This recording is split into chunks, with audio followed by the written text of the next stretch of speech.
E eu repito, se não há política social, não há política de redução de desigualdade sem focar nas mulheres, não há democracia política no Brasil sem empoderar as mulheres.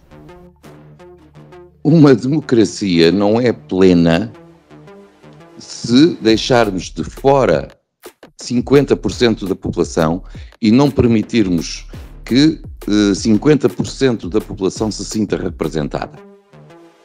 A ex-presidente do Brasil, Dilma Rousseff, e o atual presidente da União Interparlamentar, o português Duarte Pacheco, concordam. Sem a participação das mulheres, que representam a metade da população global, não existe democracia. Mas será que algum homem consegue responder por que a presença feminina no poder causa esse incômodo todo e leva aos diversos tipos de ataque, dos quais falamos nos primeiros episódios?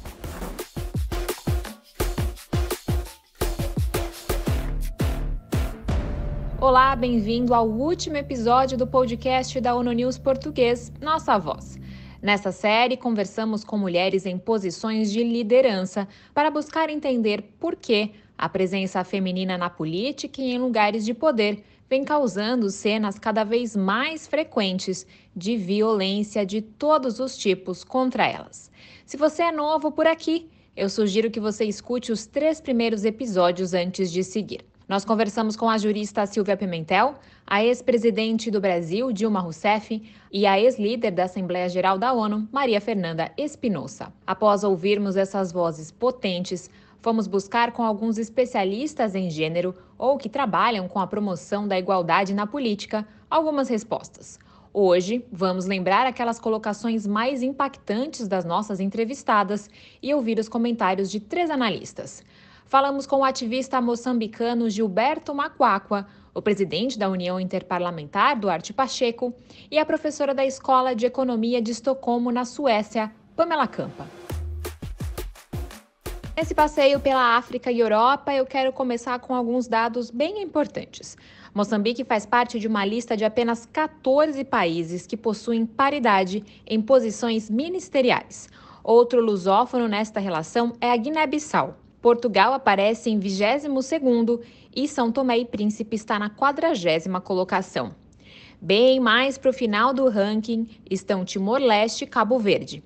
Mas o lanterninha entre os países de língua portuguesa é mesmo o Brasil, a nação 144 na lista de 182. Mas se você acha que a presença de Moçambique no topo resolve a questão da violência contra a mulher, repense.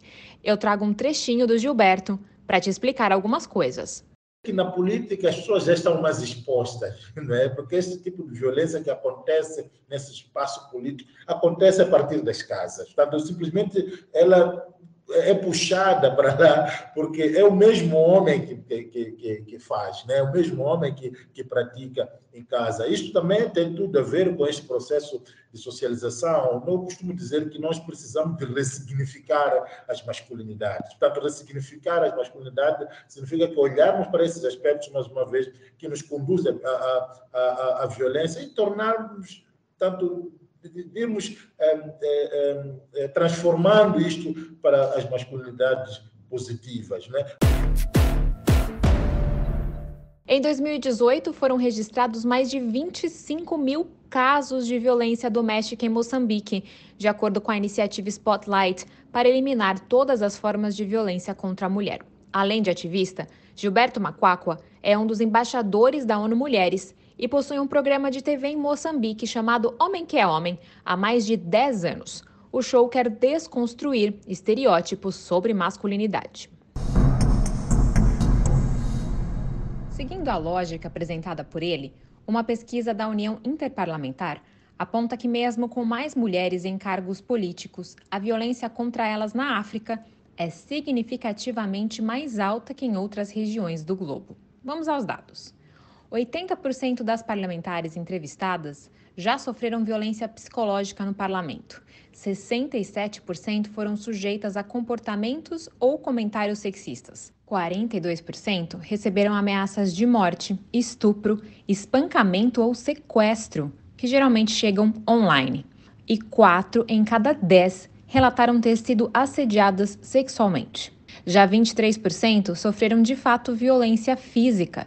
Elas destacam que a maioria dos abusos vem de parlamentares do sexo masculino, especialmente de partidos rivais. Na conversa com a professora Pamela Campa, ela trouxe o ponto do custo que as mulheres, muitas vezes, têm de assumir para seguirem em carreiras políticas. Ela cita estudos que apontam que, ainda que uma quantidade maior de mulheres em posições de influência possa causar rejeição, quando há a presença feminina, a tendência é que os atores dos ataques sejam punidos.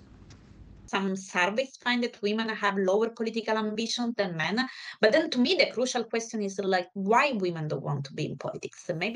Algumas pesquisas mostram que as mulheres têm menos ambições políticas do que os homens.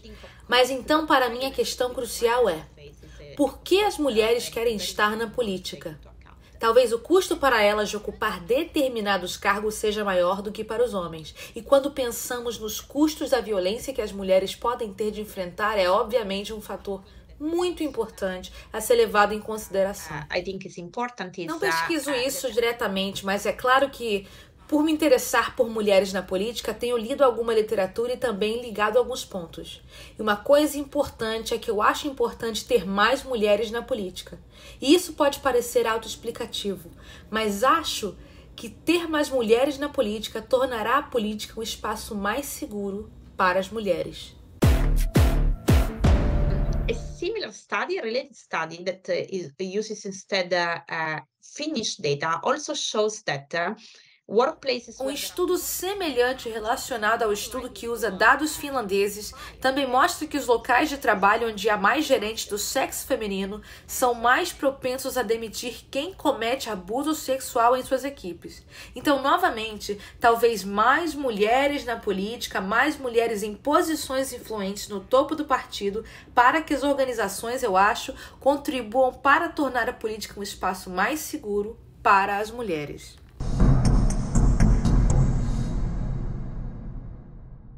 Pamela Campa fala sobre diversos tipos de abuso, inclusive o sexual.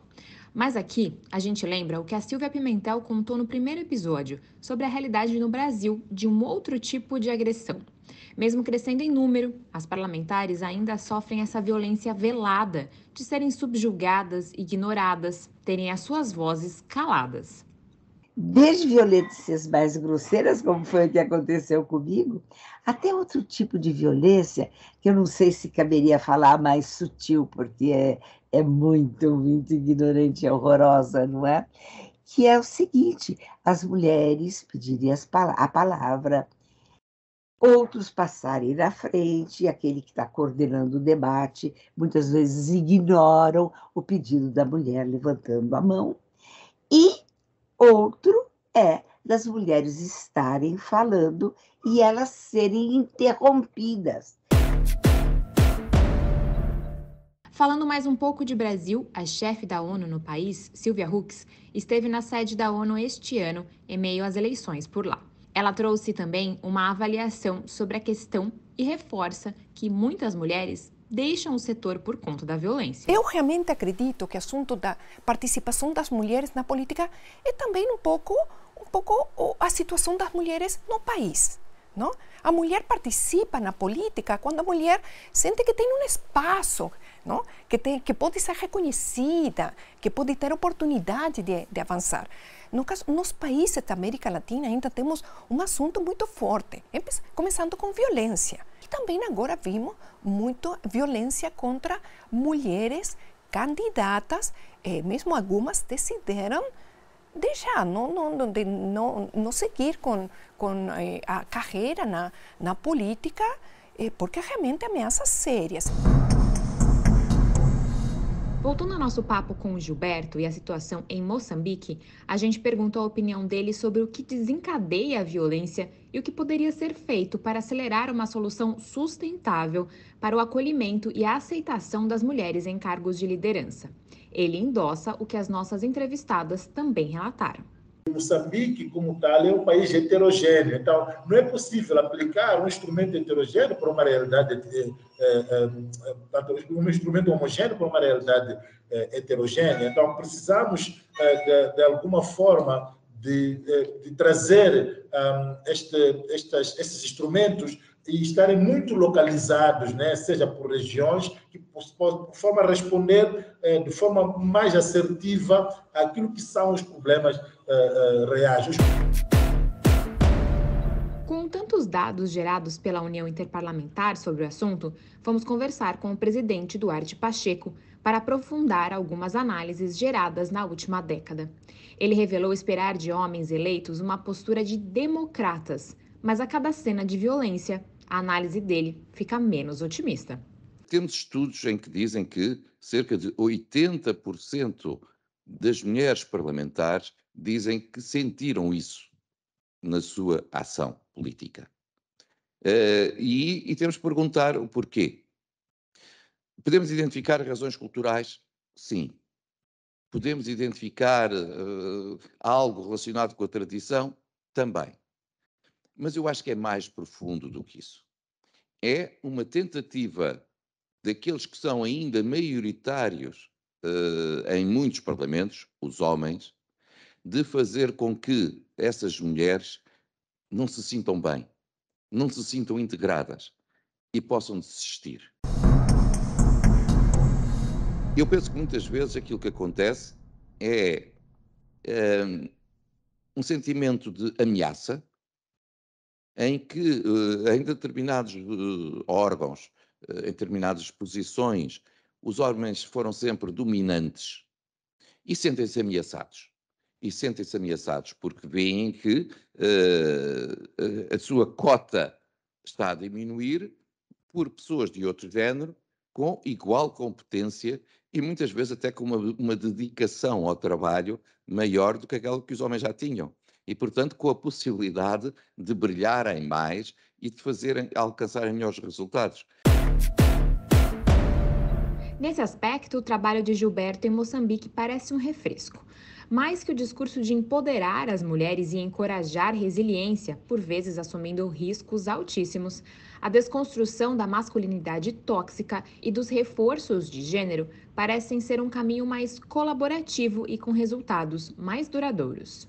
No terceiro episódio, em nossa conversa com a ex-líder da Assembleia Geral da ONU, Maria Fernanda Espinosa, ela falou da importância de ter homens nessa luta pela igualdade de gênero. Vamos lembrar. Y los hombres feministas son tremendamente necesarios en esta lucha por la igualdad que estamos emprendiendo. Así es que no es una lucha de las mujeres, ¿no? Es una lucha de la sociedad, combatiendo los estereotipos, combatiendo la discriminación, combatiendo todas las formas de exclusión y de desigualdad. Así es que pues necesitamos sociedades que luchen por la igualdad, aliados hombres, feministas hombres, y yo creo que pues eso es el escenario ideal. E os homens feministas são tremendamente necessários nessa luta por igualdade que estamos empreendendo. Não é uma luta das mulheres, é uma luta da sociedade, combatendo os estereótipos, a discriminação, combatendo todas as formas de exclusão e desigualdade. Então, nós necessitamos de sociedades que lutem por igualdade, homens aliados, feministas homens, né? E eu creio que esse seria o cenário ideal. Para que mais homens entendam a importância da diversidade e da inclusão na política e para o avanço da pauta, nossos entrevistados concordam que algumas medidas podem ser tomadas. Cotas, projetos educativos, leis mais duras contra os atores de violência. Enquanto o presidente da União Interparlamentar citou a construção de uma base educacional que quebre os estereótipos, Gilberto Macquaqua completou com a questão da ressocialização dos homens, desconstruindo os traços de violência na identidade masculina. Lutar em legislação, lutar através dos programas educativos, através de políticas de orçamentos amigos de género, em que seja feita uma avaliação do impacto de género das diferentes políticas que são tomadas, seja na defesa, seja na saúde, seja na educação, seja na justiça e, finalmente, numa lógica de junto das comunidades. Então, isso ficou estranho, sendo um homem, porque todo o nosso processo de socialização nunca fomos imbuídos desta forma a olharmos a violência, a olharmos as desigualdades de gênero como um problema. Não é? Portanto, não é o nosso problema como homem, até porque se nós nos identificamos, tanto este que foi o nosso processo de socialização, se nós nos identificamos com algo que é afeminado, é como se nós também tanto tivéssemos essas tendências de afeminado. É como se nós, a nossa masculinidade não seja suficiente tanto para sermos homens. O trabalho do apresentador moçambicano apresenta as mídias como uma aliada dessa formação de consciência e abertura de diálogo para a participação masculina mais ativa em pautas tabu, tanto as que reforçam o sistema patriarcal, como as que fazem que os próprios homens sejam vítimas deles. Um bom exemplo é a questão da saúde. Muitos homens deixam de procurar auxílio médico por vergonha. Vamos falar sobre o cancro do testículo.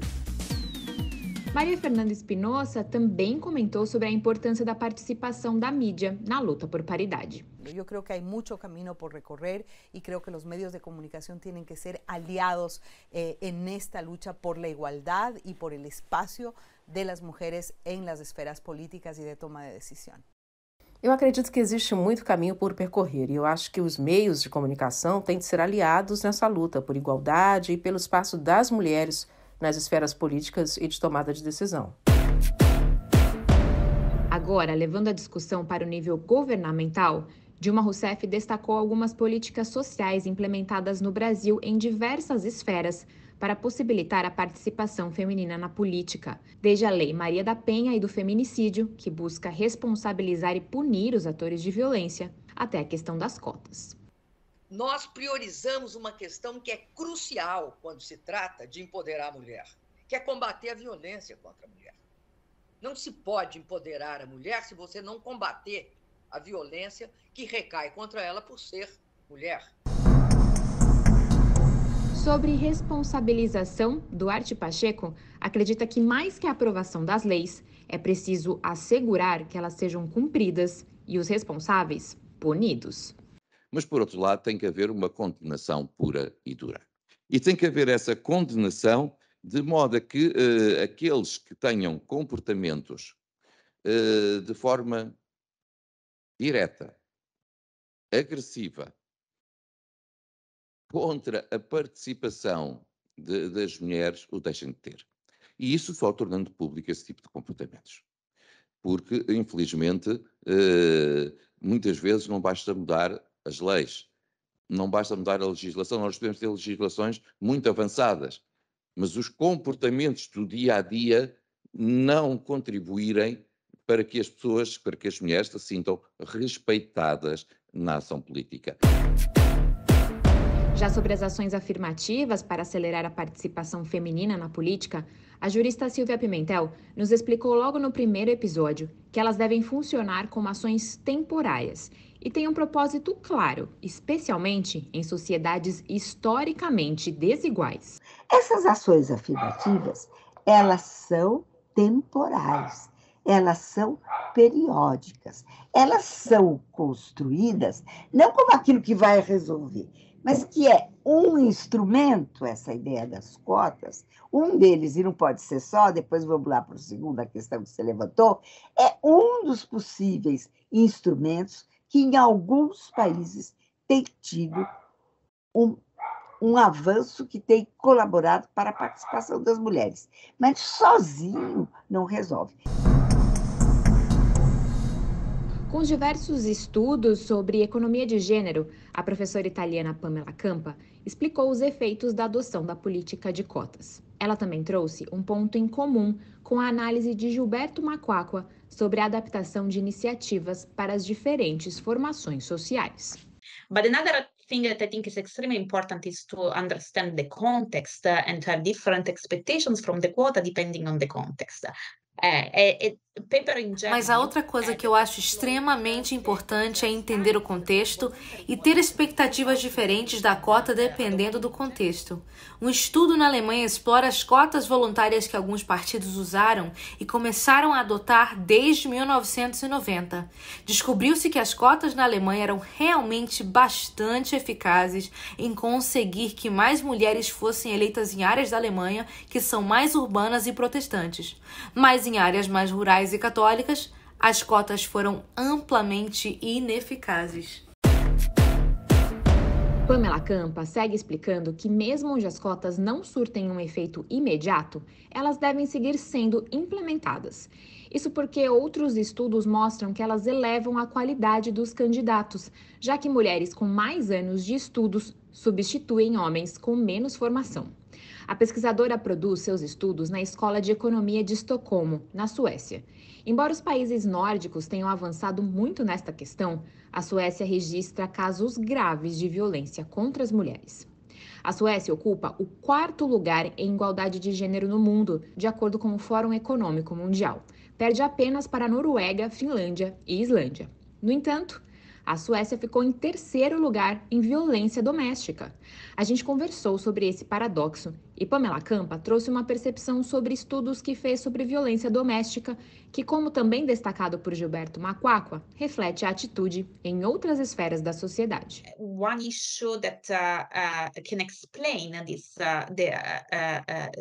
the occurrence of violence is sempre parece que uma questão que pode explicar isso é a ocorrência de violência. É um tipo de percepção que os homens têm em algumas questões de identidade. Assim, na literatura sobre violência praticada pelo parceiro íntimo, por exemplo, vemos que empoderar as mulheres não leva a menos violência. Em alguns contextos, isso leva a mais violência por parte do parceiro íntimo. E que esse é o contexto em que existem atitudes mais conservadoras. Conservative underlying gender attitudes. Antes da gente se despedir, eu queria compartilhar com você mais um trecho de um papo que eu tive nesses últimos meses. Há algum tempo, eu conversei com a fundadora do Instituto Igarapé, Ilona Szabo. Além de especialista em segurança pública, ela integra o Conselho Consultivo de Alto Nível do Secretário-Geral da ONU. Ela concorda com o presidente da União Interparlamentar na questão da implementação e cumprimento de leis que determinam de forma clara o limite entre a discordância política e ataques. E mais, Ilona tem uma resposta bem direta sobre o que ela acha que motiva a violência. Então, eu diria que é uma afronta, porque as mulheres na política, as mulheres no poder, elas representam realmente uma mudança. Então, acho que a gente está vendo aquele momento onde em muitos lugares, ainda obviamente em outros não, infelizmente, mas nos lugares onde a mulher conquistou oficialmente, vamos dizer, o voto, a voz, e a vez, a gente tem sentido muito esse, vamos dizer, backlash, enfim, a força, digamos assim, de um mundo onde até recentemente mulheres não tinham assento à mesa. Então, acho que a reação de violência, ela vem dessa potência de transformação. Com esse depoimento, eu espero que você também tenha se inspirado a ser potência nessa transformação e na aceleração da paridade de gênero na política, com um ambiente mais acolhedor e diverso para mulheres, mas também para outros grupos que buscam por mais representatividade. Após tantas conversas inspiradoras, tudo leva a crer que esse incômodo causado pelas mulheres que ousam reivindicar o espaço delas nas casas de poder seja realmente uma prova de que a sociedade está se transformando, sendo mais participativa, e que a política precisa acompanhar e servir ao propósito de democracias representativas. Mas eu encerro essa série com um convite e um desejo. Reflexão, debate e ação pela paridade e diversidade precisam ser contínuos. Há muito trabalho a ser feito para que não seja necessário esperarmos mais 3 séculos para que a igualdade de gênero seja uma verdade. E você, já decidiu como vai ajudar? Você acabou de ouvir o 4º e último episódio do especial da ONU News sobre violência contra mulheres na política, Nossa Voz. Você ouviu trechos da entrevista com a jurista Silvia Pimentel, a ex-presidente do Brasil Dilma Rousseff, a ex-presidente da Assembleia Geral da ONU Maria Fernanda Espinosa, o ativista e apresentador Gilberto Macuacua, o presidente da União Interparlamentar Duarte Pacheco e a professora Pamela Campa. Também ouvimos a chefe da ONU no Brasil, Sylvia Hux, e a fundadora do Instituto Igarapé, Ilona Szabo. Os áudios são do programa Homem que é Homem. A trilha sonora é do YouTube Audio Library Plus, Ícaro Iaio e Odisseu Woman.